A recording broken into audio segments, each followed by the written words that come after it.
할렐루야. 오랜만에 제가 주상 교회를 통한 이 말씀 묵상 시간을 통해서 문안 인사를 하게 되었습니다. 제가 좀 갑자기 출타할 일이 좀 생겨서 지난 수요일, 목요일 양일간 동안 이 큐티를 진행하지 못했습니다. 죄송하다는 말씀을 드리고 그러나 이 말씀들을 드리면 생략하지 않고 오늘 함께 말씀을 좀 대략적이라도 내용들을 보면서 오늘의 말씀을 함께 나누도록 하겠습니다.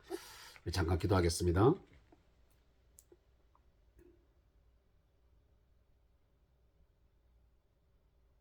우리의 선한 목자가 되어주시고 사망의 음침한 골짜기를 달지라도 해를 두려워하지 아니할 수 있도록 우리에게 담대함을 주시고 우리와 늘 동행해 주시는 하나님 아버지 감사합니다.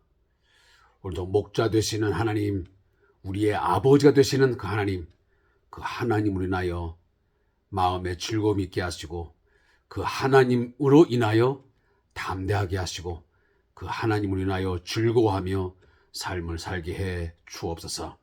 오늘도 주의 말씀을 함께 읽고 이 말씀 가운데서 삶의 교훈과 또한 책망과 바르게 함에 유익함을 얻고자 합니다. 주님, 성령의 역사하심을 통해서 성령의 인도하심 가운데서 우리가 이 말씀을 인하여 큰 하나님이여 은혜를 경험할 수 있는 복된 시간 되도록 인도하여 주시옵소서. 예수님의 이름으로 기도하옵나이다. 아멘. 하나님의 말씀은 데살로니가전서 3장 1절부터 4장 12절까지의 말씀을 함께 읽도록 하겠습니다. 데살로니가전서 3장 1절부터 4장 12절까지의 말씀입니다. 우리 함께 말씀을 읽겠습니다.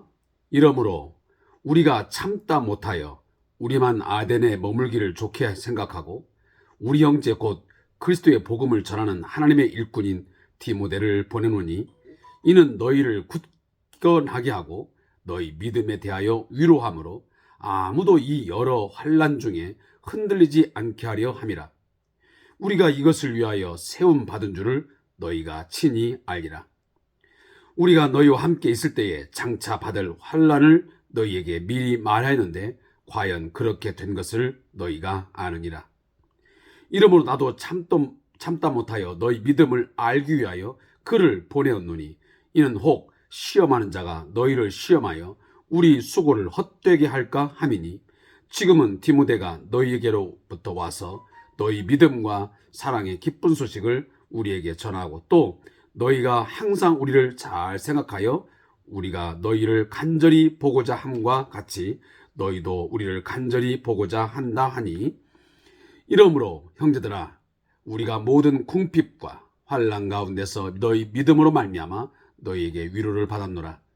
그러므로 너희가 주 안에 굳게 선즉 우리가 이제는 살리라. 우리가 우리 하나님 앞에서 너희로 말미암아 모든 기쁨으로 기뻐하니 너희를 위하여 능히 어떠한 감사로 하나님께 보답할까. 주야로 심히 간구함은 너희 얼굴을 보고 너희 믿음이 부족한 것을 보충하게 하려 함이라. 하나님 우리 아버지와 우리 주 예수는 우리 길을 너희에게로 갈 수 있게 하시오며 또 주께서 우리가 너희를 사랑함과 같이 너희도 피차간과 모든 사람에 대한 사랑이 더욱 많아 넘치게 하사 너희 마음을 굳건하게 하시고 우리 주 예수께서 그의 모든 성도와 함께 강림하실 때에 하나님 우리 아버지 앞에서 거룩함에 흠이 없게 하시기를 원하노라. 그러므로 형제들아 우리가 끝으로 주 예수 안에서 너희에게 구하고 권면하노니 너희가 마땅히 어떻게 행하며 하나님을 기쁘시게 할 수 있는지를 우리에게 배웠으니 곧 너희가 행하는 바라 더욱 많이 힘쓰라. 우리가 주 예수로 말미암아 너희에게 무슨 명령으로 준 것을 너희가 아느니라. 하나님의 뜻은 이것이니 너희의 거룩함이라. 곧 음란을 버리고 각각 거룩함과 존귀함으로 자기의 아내 대할 줄을 알고 하나님을 모르는 이방인과 같이 세욕을 따르지 말고 이 일에 분수를 넘어서 형제를 해하지 말라. 이는 우리가 너희에게 미리 말하고 증언한 것 같이 이 모든 일에 주께서 신원하여 주심이라. 하나님이 우리를 부르심은 부정하게 하게 하심이 아니요 거룩하게 하심이니 그러므로 저버린 자는 사람을 저버림이 아니요 너희에게 그의 성령을 주신 하나님을 저버림이니라. 형제의 사랑에 관하여는 너희에게 쓸 것이 없음은 너희들 자신이 하나님의 가르치심을 받아 서로 사랑함이라. 너희가 온 마게도냐 모든 형제에 대하여 과연 이것을 행하도다. 형제들아 권하노니 더욱 그렇게 행하고 또 너희에게 명한 것 같이 조용히 자기 일을 하고 너희 손으로 일하기를 힘쓰라. 이는 외인에 대하여 단정히 행하고 또한 아무 궁핍함이 없게 하려 함이라. 아멘. 자, 주신 말씀들이 오늘 좀 양이 많아서 앞에 있는 부분들은 제목과 또 간략한 내용 설명만 좀 하고 지나가도록 하겠습니다. 자, 데살로니가서 3장 1절부터 6절까지의 말씀의 제목은 하나님의 동역자입니다. 이 본문에 대한 요약은 바울은 자신이 어떤 이유로 디모데를 그 아덴에서 다시 데살로니가로 보내었는지 그 이유와 또한 그 목적을 설명을 합니다. 디모데는 그들의 믿음을 굳건하게 만들기 위해 보냄을 받은 사람이라고 말합니다. 돌아온 또한 디모데는 다행히 그 데살로니가 성도들의 그 믿음이 아주 굳건하며 또 바울 일행에 대한 사랑도 여전히 변하지 않고 있다라고 그렇게 보고를 하고 있습니다. 자, 이것이 3장 1절부터 6절까지의 말씀의 내용이고요. 그리고 7절부터 13절까지의 말씀의 제목은 주야로 드리는 간구. 다시 말하면 사도 바울의 일행이 이 데살로니가 교회 성도들을 위해서 얼마나 열심을 가지고 기도하고 있는지, 하나님 앞에 간구하고 있는지를 편지를 통해서 전달하는 내용입니다. 이 부분도 요약하면 바울은 자기와 일행들이 데살로니가 교인들로부터, 다시 말하면 성도들로부터 온 소식으로 인해서 얼마나 위안을 받고 기뻐하고 있는지를 전달해 주고 있습니다. 지금도 그는 그 데살로니가 교회 성도들을 다시 그 만나고 싶은 마음에 밤낮으로 열망하면서 기도하고 있다라고 전하고 있습니다. 교회는 언제나 사랑이 점점 더 많아져야 하고 그것은 곧 삶의 거룩함으로 귀결되어야 된다고 말하고 있습니다.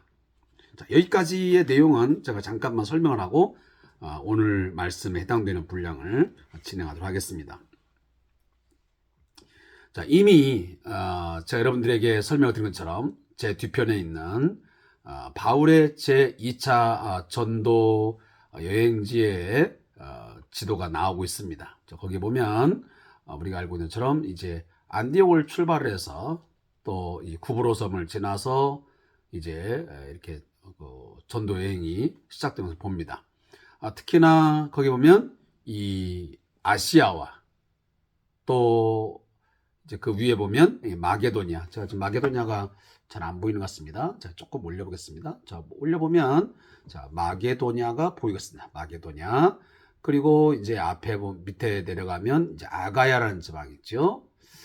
자, 따라서 이제 사도 바울은 원래 이제 이 아시아 쪽으로 전도 여행을 하려고 했지만 우리가 아는 대로 이제 드로아에서 하나님의 그 천사가 나타나서 성령의 이제 강한 인도함으로 이제 방향을 틀어서 바로 이처럼 아가야와 이 마게도냐 지역으로 선교 여행을 가게 됩니다. 자, 그런 와중에 이제 이 에베소를 지나서 이 데살로니가로 그리고 아덴으로 이제 고린도 지역으로 이게 이제 가게 되는데 오늘 이 말씀에도 나와 있는 것처럼 사도 바울이 이미 이 데살로니가를 지나서 아덴에 이제 왔었고 그리고 이 아덴에서 이 데살로니가 교회의 성도들의 그 믿음과 그들의 소식이 매우 궁금했습니다. 그 동족들의 이제 공격으로 인해서, 그리고 많은 이 혼합 종교의 이 이단으로 인해서 그들이 전한 복음에 많은 이제 문제가 발생할까봐 염려가 되어서 이제 그곳에서 이 사도 바울의 아주 그 사랑을 받는 아들과 같은 존재, 이 디모데를 이 데살로니가 다시 보내게 됩니다. 그리고 이제 고린도라는 지역에 이 바울이 내려와 있는데, 이 아덴에서 이제 갔던 이 디모데가 돌아와서 이 고린도에 있는 그 바울에게 이 데살로니가 교회 성도들의 어떤 그 신앙생활, 그 교회의 상황들을 하나하나 다 보고를 했던 것입니다. 자, 그 보고를 들어보니 어떤 문제점, 또 어떤 그들의 잘못된 점보다는 오히려 정말 잘하고 있는, 정말 칭찬받을 만한 그러한 상황이, 그 보고 내용이 훨씬 많았습니다. 다시 말하면 염려했던 것보다 이 데살로니가 교회 성도들이 그 전한 복음의 말씀을 붙들고 아주 굳건하게, 견고하게 서서 그들의 삶을 잘 만들어 가고 있었던 것입니다.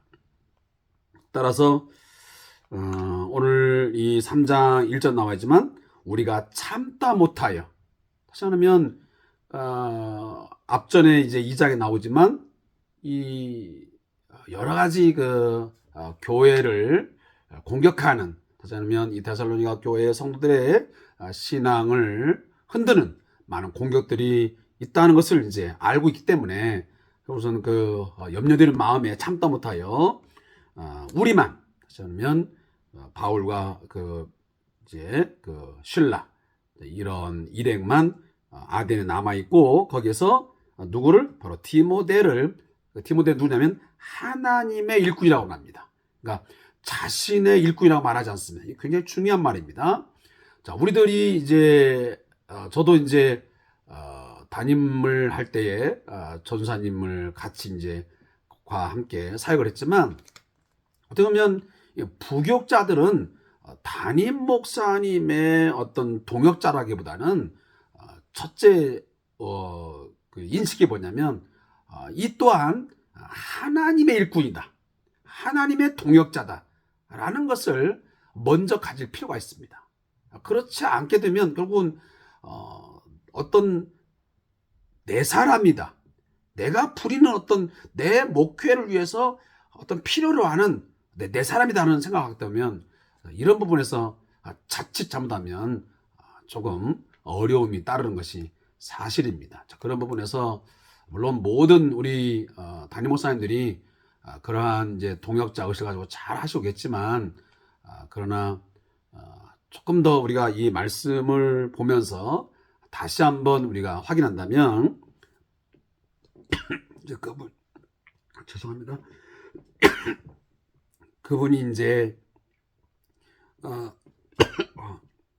우리보다 나이가 어리든 아니면 뭐 많든, 또 여성이든 남성이든 죄송합니다. 이제 뭐 그분이 전사님이든 목사님이든 뭐 강사님이든 상관없이 함께하는 그분들은 그 하나님의 일꾼이라는 것을 잊지 말았으면 좋겠습니다. 그래서 우리가 서로 존경하고 서로 인격적인 대우를 하고, 우리가 최종적인 우리의 주인은 하나님이시다, 주님이시다 라는 것을 간다면 우리가 서로 함부로 대할 수 없고, 또 우리가 좀 더 귀하게 대할 수 있지 않을까 하는 생각 같습니다. 그래서 우리는 철저하게 복음을 전파하고 하나님의 교회를 건강하게 세워가는 데에 각자의 주어진 달란트를 가지고 서로의 어떤 그 역량을 가지고 최선을 다하여 그 맡은 바 임무를 감당하는 하나의 그 거물로 말하면 하나의 벽돌 한 장, 그래서 저도 저 나름대로의 어떤 벽돌 한 장이고, 또 그분에게는 그분에게 맞는 벽돌 한 장을 서로 쌓아가는 그러한 중요한 하나의 기묘한 하나의 도울들이다라고 생각한다면 우리가 좀 더 동역하는데 유익하리라고 생각이 되어집니다. 그래서 이제 디모데가 하나님의 일꾼인 디모데를 내가 보내어서 너희를 더 신앙 안에서 굳건하게 하고 너희 믿음에 대하여 위로합니다. 그래서 오히려 디모데를 보내서 그 디모데가 복음을 전하고 너에게도 좋은 그런 메시지를 증거함을 돼서 그 정말 어려운 환난 속에서 많은 그런 공격 속에서 핍박 가운데서 너에게 위로를 더하기 위해서 내가 보냈다. 그래서 아무도 이 어른 환난 중에서 흔들리지 않게 하기 위해다. 저도 이제 저희 교회를 이제 사역을 하고 있지만 사역자에게서 가장 최고의 이제 그 목적, 그 사역의 목적이 무엇이 되냐면 결국은 성도 각 사람 하나하나의 어떤 굳건함, 그리고 그 믿음에 대해서 위로를 하고 정말 잘하고 있다. 정말 열심을 품고 잘하고 있다. 그래서 그 믿음에 대해서 위로해주고 또 격려해주고 또 보듬어주고 하는 그런 역할들이죠. 그래서 때로는 책망도 하고 때로는 위로도 하고 때로는 격려도 하고 때로는 이끌어주고 하는 그런 리더십을 가진다는 것입니다. 그래서 여러 가지 환난 중에 뭐 자녀의 문제로 또 부부간의 문제로 또 어떤 직장 생활 속에서 또 사업장을 이끌어가면서 다양한 형태의 삶의 상황 속에서 부딪혀오는 여러 가지 신앙적인 어떤 그런 갈등의 문제, 또 환난 중에서 흔들리지 않고 주 예수 그리스도를 표대로하여 그 말씀을 붙들고 십자가 붙들고 나아갈 수 있도록 세워주는 것이 결국은 목회자가 해야 되는, 이 사역자가 해야 되는 가장 중요한 목적이라는 것을 우리가 한순간도 놓치지 말아야 할 것입니다. 근데 오늘 보니까 우리가 이것을 위하여 세움받은 줄을 너희가 치냐. 제가 금방도 말씀했지만 과연 사도 바울도 그리고 그 일행도 자신들이 그렇게 안디옥 교회를 통해서 이제 파송되어서 선교사 역할을 하고 있는데 그 모든 세움은 바로 이것을 위해서 굳건하게 하고 믿음에 위로하고 환난 중에 흔들리지 않게 하고 이런 일에서 우리가 세움받은 것을 너희가 친히 알고 있다. 그리고 우리가 다시 말하면 이렇게 말할 수 있는 것은 사도 바울이 그 데살로니가 교회에 있으면서 이러한 역할들을 충분하게 잘 감당했기 때문에 성실하게 그리고 투명하게 굉장히 잘 했기 때문에 이런 편지를 쓸 수 있지 않았을까 하는 생각하세요. 만약에 거기에서 했던 어떤 목회적인 부분들은 엉터리 있는데 이 편지 쓴다면 이 편지를 읽는 데살로니가 교회 성도들이 어떻게 위로를 받겠습니까? 여기 있는 동안에 엉망진창으로 다 해놓고 무슨 이것을 위하여 세움받은 줄을 너희가 친히 안다. 말도 안 되는 소리 안에 이렇게 할 수 있는 거잖아요. 그런데 이 편지를 이렇게 쓴다고 하는 것은 이 데살로니가 교회에 얼마 동안 머물지는 않았지만 그러나 그 머무는 동안 이 동역자들이 이 복음 전하는 이분들이 정말 이런 것을 느낄 수 있을 만큼 저들이 사리사욕을 위해서 하거나 어떤 뭐 다른 목적이 아닌 정말 우리들을 믿음으로 이끌기 하고 정말 신앙 생활을 잘 할 수 있도록 정말 예수 안에서 굳건하게 잘 설 수 있도록 우리를 그렇게 하는구나 하는 것을 느끼겠다는 것이죠.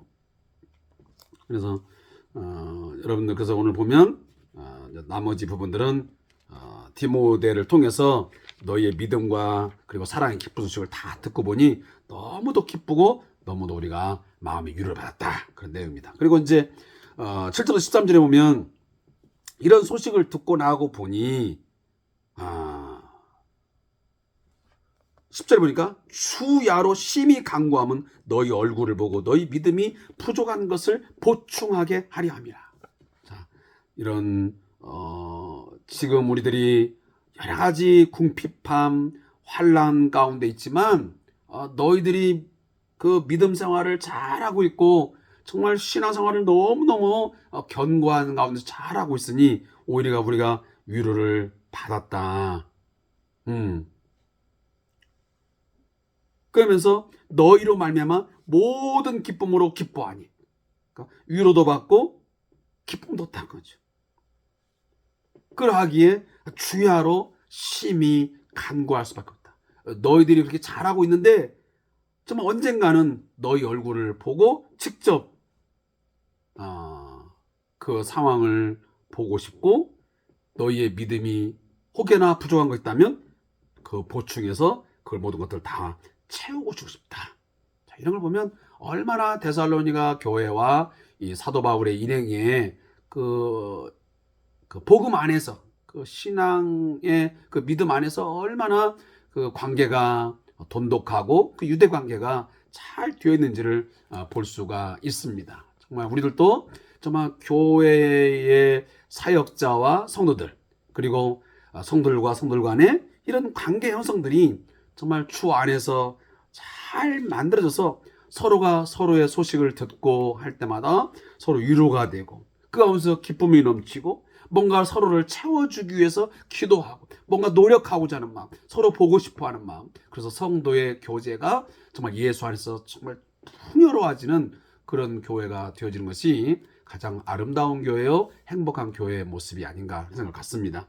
그런 모습 갖기 위해서 더 많이 기도하고 또 우리가 수고하면 좋겠습니다. 그리고 제가 오늘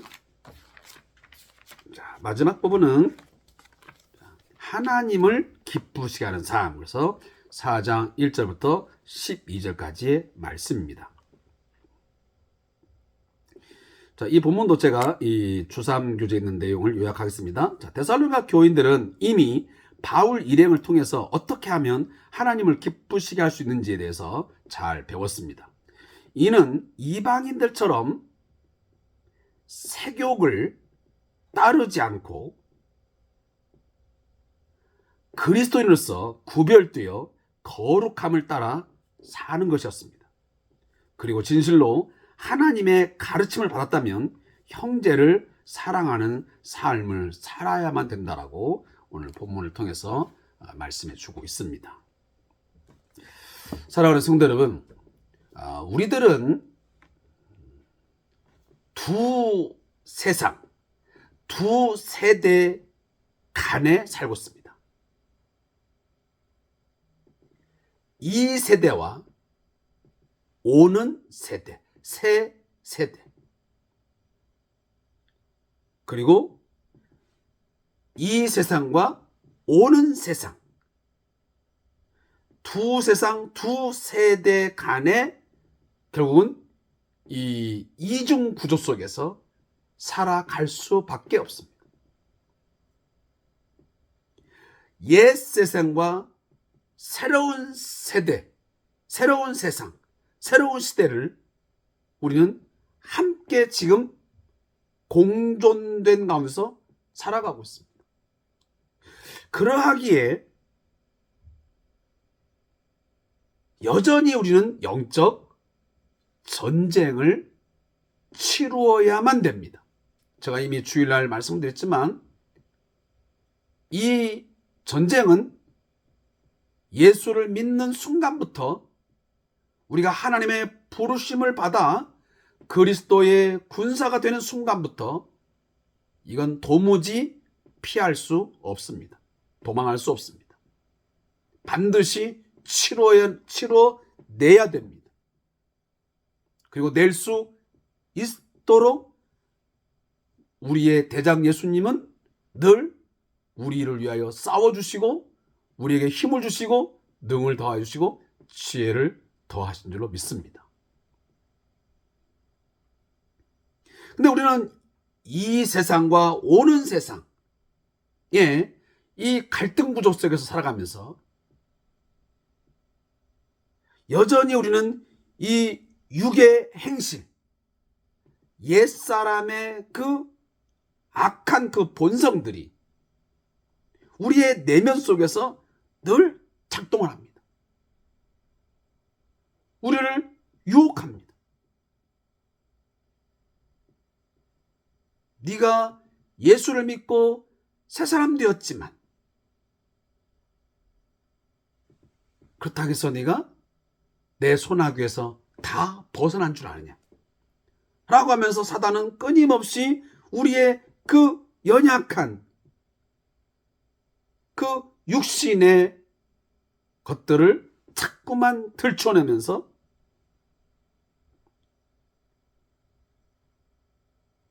인간적인 어떤 욕망, 어떤 세상의 정욕, 이생의 자랑, 그런 것들에 얽매이게 한다 그 말이에요.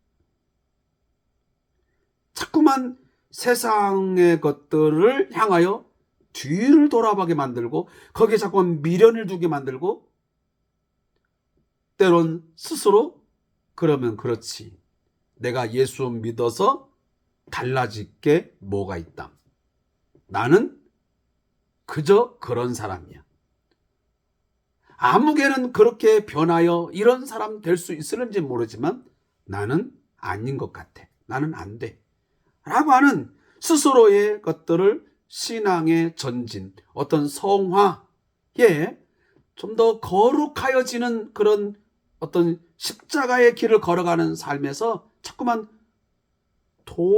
돌이키게 하려고 하는 그런 움직임들을, 그런 공격을 계속 해온다 그 말. 그래서 사도 바울은 육체의 소욕을 따르지 말아라. 탐심은 곧 우상숭배다. 이 세상을 사랑하지 말라. 이런 말씀들을 계속 우리에게 주고 있는 것입니다. 따라서 오늘 사도 바울은 아마 데살로니가 교회의 성도들에게 그러한 메시지를 충분히 전달을 하고 가르친 것 같습니다. 그래서 너희가 마땅히 어떻게 행하며 하나님을 기쁘시게 할 수 있는지를 우리에게 배웠으니 그랬습니다.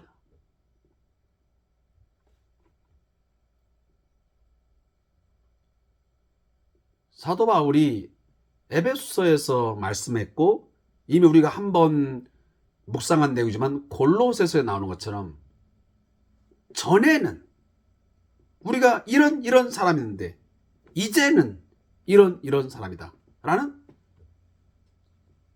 전에와 이제는이라는 그 두 단어가 왜 생각나지 않습니까? 예수 믿기 전에의 우리의 모습과 예수 믿은 이제의 모습, 이것들을 통해서 우리의 정체성을 우리에게 분명히 말씀하고 있는데 자꾸만 사단이는 우리로 하여금 그 전에의 모습을 자꾸만 들춰내는 거예요. 앞으로 나아가지 못하도록 자꾸만 이 세상에 묶여있던 이 밧줄을 끊어버리는데 그 끊어진 밧줄을 자꾸만 연결시켜서 우리로 하여금 죽게로 가까이 나아가려고 하는 그 배를 자꾸만 뒤로 잡아당기는 거죠. 이런 것과 우리는 싸워야 됩니다. 하나님은 이러한 과거의 것들을, 옛사람적인 것들을 끊어버리고 이 밧줄을 끊어버리고 과감하게 우리 보고 배를 띄워서 앞으로 출항하라고 그러고, 그래서 마땅히 이제는 주 안에서 예수와 함께 죽고 예수와 함께 다시 살아 새 사람 되었으니 이젠 새로운 그리스도의 군사로서 너희가 모집되었으니 이제 오직 하나님을 기쁘시게 하기 위해서, 우리를 모집한 자 그 하나님을 기쁘시게 하기 위해서 살아야 된다라고 우린 배웠습니다. 그리고 이미 데살로니가 교회가 배웠습니다. 근데 그 배운 바를 오늘 보니까 너희가 행하는 바라 더욱 많이 힘써라. 그러니까 매우 지금 잘 하고 있다는 것입니다. 데살로니가 교회 안에 여러 가지 동족들에 의해서 환란이 있고 여러 가지 이 헬라 철학 또 혼합주의적인 그런 것들이 영향이 있으므로 많은 도전을 받고 있지만 그런 것에 아랑곳하지 않고 너희들이 가르쳐준 복음 그 전해준 복음 안에서 하나님을 기쁘시게 하기 위해서 열심히 잘 행하고 있구나. 근데 거기에 뭐 하지 말고 만족하지 말고 뭐하라? 더욱 많이 힘을 써라. 굉장히 중요한 말이야. 우리는 때로는 이렇게 합니다. 우리는 스스로 자족하죠. 그냥 내가 신앙생활하는 거, 내가 교회 생활하는 거 이 정도면 됐어. 내가 더 많이 하면 미치면 안 돼 라고 생각을 합니다. 그건 잘못 미치니까 그런 거지. 우리가 예수에게 미친 것도 제대로 잘 미치면 굉장히 삶을 규모 있게 잘 살아갑니다. 직장생활도 학교생활도 또 사업장을 이끌어가는 것도 모든 생활에 균형 있게 잘 감당합니다. 근데 그 신앙생활이라는 것이 교회 생활이라는 것이 잘못된 가르침에 미쳐버리니까 균형이 깨져서 저건 예수에 미쳐가지고 잘못됐다라는 말을 듣는 거죠. 그러나 우리가 제대로 우리가 예수를 알고 믿으면 부부관계도 부모 자식 관계도 또 직장생활도 학교생활도 정상적으로 잘 하는 겁니다. 질서를 따라서. 왜? 그 모든 것도 다 하나님이 주신 사회적 질서 속에서 관계망이거든요. 그러니까 하나님은 그런 관계망들을 깨뜨려가면서까지 그냥 하나님께만 뭐 해라 그건 아니거든요. 하나님께 우리가 수직적인 관계를 잘 맺으면 결국은 수평적인 관계는 잘 할 수밖에 없어요. 그러면서 오늘 사도 바울은 뭐냐면 이 한 가지를 말해요. 하나님의 뜻은 이것이니 너희의 거룩함이라 그래요. 자, 우리는 가끔 나는 하나님의 뜻이 무엇인지 모르겠어. 대체 하나님의 뜻은 어디 있는 거지? 라는 말을 굉장히 많이 우리는 되뇌입니다. 자, 오늘 본문도 그렇고 하나님께서 가장 원하는 최고의 그 뜻은 뭐냐면 우리가 뭐 항상 기도하라, 쉬지 말라 기도하라 뭐 다른 것도 있지만 정말 중요한 거 있지만 그것은 거룩함이에요. 거룩이에요. 거룩. 내가 거룩하니 너희도 거룩하라. 거룩이 우리의 이 신앙생활의 최종적인 목적이라도 과언이 아닙니다. 우리가 어떤 생각을 하든 어떤 행동을 하든 그 무엇을 결정하든 우리는 거룩이에요. 거룩. 거룩이 뭡니까? 다름이요. 뭔가 차별화됨, 뭔가 구별됨이에요.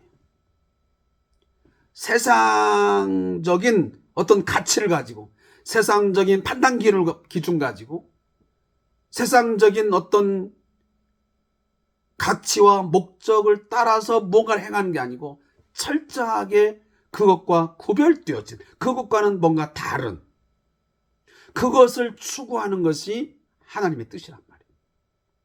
근데 우리는 그러한 것을 결국은 하지 못하고 그냥 말로만 도대체 하나님의 뜻은 뭐야? 라고 묻습니다. 그러나 하나님의 뜻은 분명합니다. 거룩하라는 거예요. 네가 그것을 결정할 때, 네가 그것을 말할 때, 뭔가 행동할 때 세상의 기준이 아닌, 세상의 가치가 아닌, 세상 사람이 쫓아가는 그 목적이 아닌 하나님께서 말씀하신 그 하나님의 선, 하나님의 의 그것을 기준으로 해서 네가 그걸 선택한다면 그것이 하나님의 뜻이다. 이걸 말하는 거죠. 오늘도 하나님은 말씀을 거룩함이 뭔 줄 알아? 곧 음란을 버리고 각각 거룩함과 존귀함으로 자기 아내를 대해라.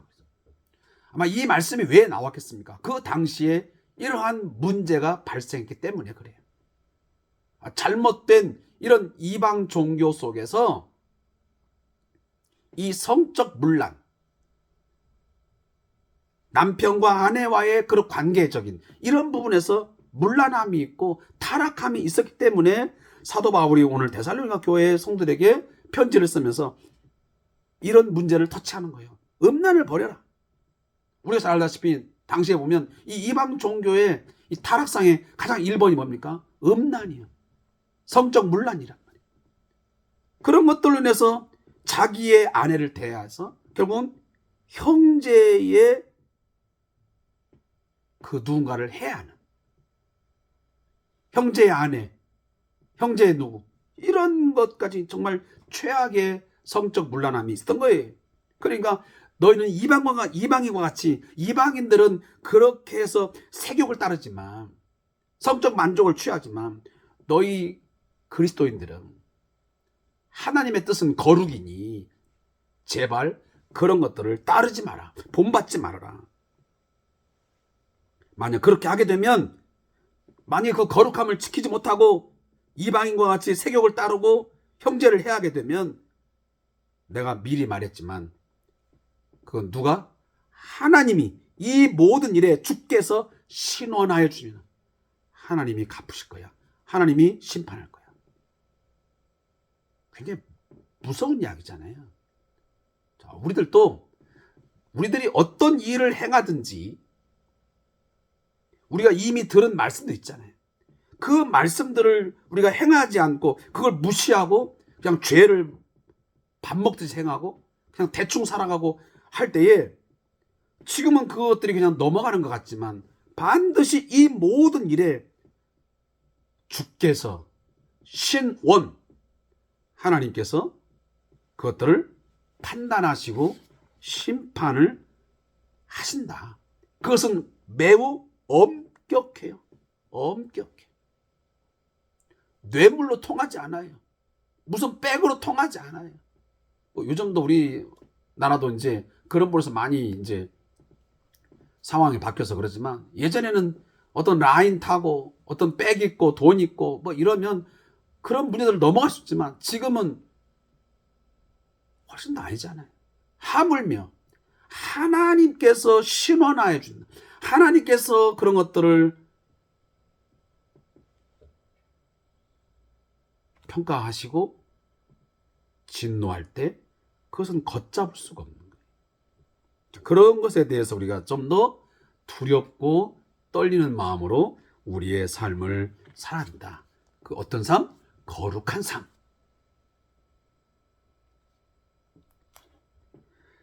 그래서 오늘 더 중요한 것은, 이것을 만약에 행하지 않으면, 우리가 목사님을 통해서 또 여러 가지 루트를 통해서 하나님의 복음을 들었는데 이 복음을 듣고 저버리게 되면, 그것은 사람을 저버린 게 아니고 목사님을 저버리거나 전사님을 저버리거나 그 누구를 저버린 게 아니고 누구를 저버렸다? 그의 성령을 주신 하나님을 저버린 거예요. 이 말은 왜냐면 결국은 성령께서 하나님의 말씀을 우리에게 가르쳐 주시고 우리로 하여금 깨닫게 하시거든요. 그래서 성령을 주신 하나님을 저버린단 말이에요.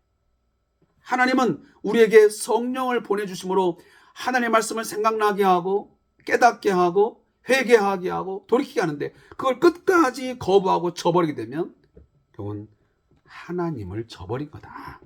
그런 결론적인 거예요. 이 말씀들 우리 여러분들이 잘 새겨듣고, 나머지 부분들은 제가 그냥 언급하지 않도록 하겠습니다.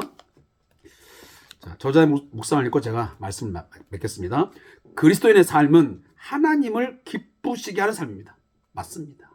우리의 가장 삶의 한순간순간 목적은 뭐냐면, 어떻게 하면 하나님을 기쁘시게 할까? 어떤 말을 하고 우리가 어떤 생각을 하고 어떤 행위를 함을 통해서, 오늘도 우리 하루의 삶을 통해서, 이 만남을 통해서, 이 프로그램을 통해서, 이 어떤 예배를 통해서 하나님을 기쁘시게 할까? 가식도 아니고 외식도 아니고 정말 진심으로. 물론 우리에게는 죄인에게 내려주시는 한량없는 십자가의 은혜가 있습니다. 그러나 그렇다고 해서 마음대로 살아도 된다는 것은 아닙니다. 우리는 이전에 잘못된 길을 떠났지만 이제는 올바른 길로 들어선 사람들이기 때문입니다. 이미 예수와 함께 죽고 예수와 함께 다시 산 사람이라 그 말입니다. 내일이 바뀐 것뿐이지 내일 자체를 벗어나서 달리는 것은 아닙니다. 그리스도인에게는 명백히 그리스도인만의 윤리가 존재합니다. 기독교 윤리가 존재한다 그 말입니다. 바울은 그 삶을 거룩함을 따라서 사는 삶이자 형제를 사랑하는 삶이라고 말하고 있습니다. 그것이 바로 하나님을 기쁘시게 하는 삶입니다. 그러나 한편으로 그리스도인의 윤리는 성령의 도우심이 없이는 불가능하다는 사실을 기억해야 합니다. 그것이 바울이 그토록 성령의 충만에 대해 강조할 수밖에 없었던 이유이기도 합니다. 다시 한번 성령의 이끄심이 아니면, 성령의 도우심이 아니면 결코 우리가 거룩한 삶을 살 수가 없다라는 결론입니다.